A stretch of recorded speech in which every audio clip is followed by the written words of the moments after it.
Jordan and Israel were shocked by the change in the color of the water in a puddle near the Dead Sea. अब मैंने देखा नदियों में, समुद्र, नदियां, बहुत सारी न्यूज आप सुनेंगे लाल होगी। Which raises speculation that the apocalypse is near. A pool of water near the Dead Sea in the biblical region of Moab, modern-day Jordan, has mysteriously turned blood red. Workers from Jordan's Ministry of Water and Irrigation are sampling water from the Red Lagoon just inside the Jordanian border to investigate the origin of the strange event. Time change होगा, बहुत सारे लोग, scientist कोशिश करेंगे, वैज्ञानिक कोशिश करेंगे, doctor कोशिश करेंगे, लेकिन खोज नहीं पूरी होगी। Possible that the end times are approaching because this is one of the signs mentioned in Revelation 16:4. In today's video, we look at a shocking new finding made by experts in Jordan. The Dead Sea is... तो लोग यहाँ पर खड़े हैं, प्रभु पर भरोसा कर रहे हैं पूरे वर्ल्ड में। प्रभु उनका फेवर करेगा यीशु मसीह के नाम में। और ऐसा होगा 2022 में, जिस रिश्तेदार पर, जिस परिवार पर आप भरोसा करते हैं, वही 2022 में आपको काटेगा। आपको नहीं, उन लोगों को जो प्रार्थना में भरोसा नहीं रखते।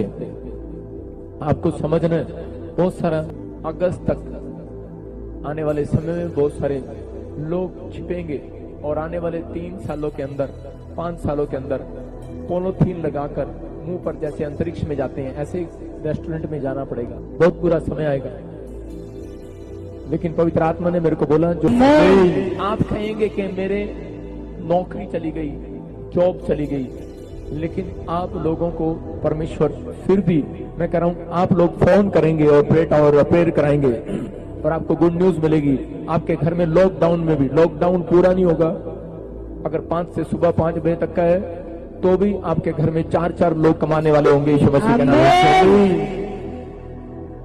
यूएसए का डॉलर गिर जाएगा, बाहर की फॉरेन की करेंसियां गिर जाएंगी। जो लोग बाहर रहते हैं फॉरेन छोड़ने का फैसला करेंगे।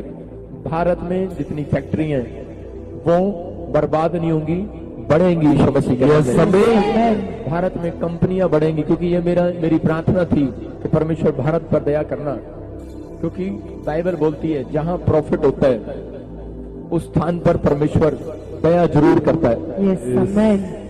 इसलिए मैं 2 साल से बोल रहा हूं, अगर किसी को भी, चाहे गवर्नमेंट हो, चाहे कोई पूरे वर्ल्ड की गवर्नमेंट हो, अगर वो सोच रही हो कि मेरी प्रार्थना में दम नहीं है, मैंने 2020 में भी कहा था, 21 में भी कहा था, अगर लगता है किसी को कि मेरी प्रार्थना, देखना 3-4 महीने क्या होगा, लेकिन हम अपने देश के लिए प्रार्थना करते हैं। इसलिए प्रभु ने मेरे को कहा, तुम्हारा देश बहुत विषयों से सुरक्षित रहेगा यीशु मसीह के नाम से। आप सुनेंगे बहुत बड़ी बेदारी आएगी यीशु मसीह के नाम में। आमीन। सोना चांदी संभाल कर रखना, उसमें इन्वेस्टमेंट करना। अब लेकिन आत्मा आपसे बात कर रहा है, अबलबा शबलबा शबलबा। मैं देख रहा हूं, मैं आत्मा में, मैंने जो मेरे प्रभु ने मुझे कहा वो सच हुआ। आप सुनेंगे कि आप ऐसे बाहर के देशों में भी, आपने सुना भी होगा, पवित्र आत्मा ने कहा था और अभी भी होते देखेंगे ऑस्ट्रेलिया पर। तो देखा आप सबने मेरे भाई बहनों, जो चीज़ अनहोनी है वो किस तरह से होनी होती है। जो चीज़ नहीं दिखती परंतु होती है, क्योंकि परमेश्वर के वचन के अनुसार आज परमेश्वर हमसे ये वचन के द्वारा और एक प्राकृतिक आपदाओं के द्वारा और सांसारिक रीतियों के द्वारा और हमारे ही द्वारा, वो कानून हो या पार्लियामेंट हो या कानून व्यवस्था हो या किसी भी ओहदे पे हो या देश की हर एक प्रकृति क्यों ना हो, वह हर एक बात हमें सिखा रही है। अगर हम इस चीज़ को नहीं जानेंगे तो हम परमेश्वर के होने के बाद भी परमेश्वर के नहीं खिलाएंगे। ये हमारी कमियां हैं कि आज हम ईश्वर को जानते कब है, जब हमारी नीड होती है, जब हमारी आवश्यकताओं की हमें बहुत ज़्यादा ज़रूरत होती है, तो हम परमेश्वर के वचन के पास जाते हैं, उसकी आराधना करते हैं, उसकी स्तुति करते हैं। और जब वचन हमें अपने पास लेके आता है तो हम उसे नहीं देख पाते।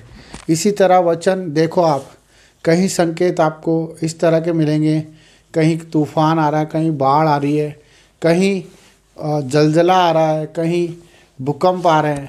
आप इस चीज़ को अनदेखा ना करें, आप इस चीज़ को अनदेखा ना करें। ये एक ऐसा विषय है जो हमें अवेयरनेस की तरफ लेके आता है, वो हमारे परिवार के लिए, क्योंकि प्रभु ने अपने इकलौते पुत्र से प्रेम किया, उसी प्रकार हम भी हमारे पुत्र और पुत्री और हमारे माँ बाप से प्रेम करते हैं। क्यों करते हैं? क्योंकि वो रीति उसने सिखाई है और हम उसके लिए कुछ भी करने को तैयार हो जाते हैं। उसी प्रकार परमेश्वर भी अपने एक पुत्र के वादे के लिए सब कुछ कर सकता है। आप जान के अनजान ना बने, आप अनदेखा करते हैं मेरे भाई बहनों। कोई आपसे मांगता है तो आप नहीं देते हो, कोई आपको पुकारता है तो आप नहीं जाते हो। आप क्यों ऐसा जीवन जी रहे हो? जबकि परमेश्वर के सिग्नल यही है कि जो परेशानियाँ आती है उसके पीछे परमेश्वर खड़े होते हैं। पर जो परेशानियों को देख के परमेश्वर को भूल जाता है, परमेश्वर भी उससे भूल जाता है। मेरे भाई बहनों, आज हम बहुत से भाई उन दुख उठा रहे हैं जो शरीर की पीड़ाओं में, पारिवारिक पीड़ाओं में, कर्जों में हैं, जो आज एहसान तले दबे हुए हैं, जो बोझ तले दबे हुए हैं, जो आज हिम्मत नहीं जुटा पा रहे, जो आज अपने परिवार को नहीं चला पा रहे। ये सब बातें प्रकृति के रूप में हमें सिग्नल देती है, जो परमेश्वर के वचन के द्वारा हमें, जिस तरह से एक पुलिस वाला आराधना करता है, जिस तरह से एक पार्लियामेंट के अंदर चीख चीख कर एक संविधान के लेकर, एक संविधान को लेकर, एक न्याय को लेकर परमेश्वर की जीविता का प्रमाण देता है। और इसी तरह परमेश्वर की प्रकृति भी उस चीज़ का प्रमाण देती है। जब नदी नाले सूख जाते हैं, जब आकाश काला हो जाता है और चंद्र ग्रहण होता है और सूर्य उदय होता है और पंछी आकाश में इधर से उधर होते हैं, जिन पे कोई बंधन नहीं है, जिन पे कोई बंधन नहीं है, वो कोई देश को नहीं जानते, वो कोई जात नहीं जानते, कोई समाज नहीं जानते, वो सिर्फ परमेश्वर की हमें सिग्नल देते हैं, वो परमेश्वर की क्रियाओं को हमें समझाते हैं। पर हम भूल जाते हैं कि हम इस सृष्टि में ईश्वर के भरोसे आए हैं। हम परमेश्वर के रूप में, उसके समानता के तरह हम इस सृष्टि में आए हैं। हम जिस दिन अपनी फ़िक्र करना छोड़ देंगे, जिस दिन हम दूसरों की फ़िक्र करना शुरू कर देंगे, उस दिन आपको परमेश्वर की हर एक बात सुनाई भी देगी और दिखाई भी देगी। हमें अपने दर्दों को, अपने दुखों को आज अपने जीवन से निकाल के फेंकना है। हमें उनका महत्व ख़त्म करना है। जो हमें लगता है कि हमारे बिना नहीं हो सकता, वो चीज़ों को हमें छोड़ना है। मेरे भाई बहनों, हमें हर एक जिम्मेदारी को प्रभु को सौंपना है। हमें हर एक बात को प्रभु के हाथों में सौंपना है, चाहे वो कितनी भी बड़ी बीमारी क्यों ना हो, हमें परमेश्वर के हाथ में ही सौंपना है। चाहे वो कितना ही बड़ा संघर्ष क्यों ना हो, क्योंकि जब आयुब को आप देखते हो बाइबल में कि वो परमेश्वर को कहता था कि अगर परमेश्वर चाहे तो मुझे मार भी दे तो मैं उस पर भरोसा करना नहीं छोड़ूंगा। हमारा भरोसा परमेश्वर पर होना चाहिए, क्योंकि न्याय का दिन निकट है।